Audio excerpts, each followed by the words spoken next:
In this video, I'm going to show you how to combine PDF files in CutePDF. Now, the first thing you have to do, of course, is open CutePDF. You can open a PDF which you want to merge or combine. So I have this one and I want to merge it with some other PDFs. Now, I'm going to go to Tools up top and I'm going to click on Merge PDF and Image Files.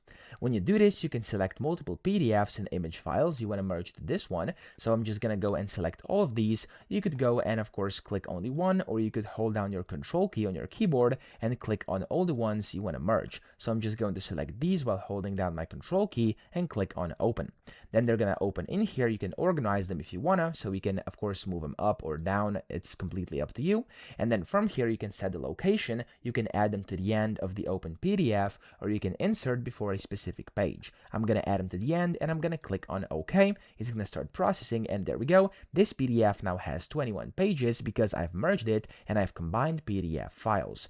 Now there's also one more way to do this. You could go to up top where it says organize pages. It's going to show you the pages. You can click on anywhere, and when you click on the plus button, it's going to allow you to put a new PDF in there as well. Okay, so I'm just going to click on this one and click on open, and there we go. Those pages are going to get inserted. You can then apply your changes, and there we go. You're good to go. As you can see, I have 25 pages right now. So that's how to combine PDF files in CutePDF. I hope this video helped you out. If it did, please subscribe to the channel and help me out as well.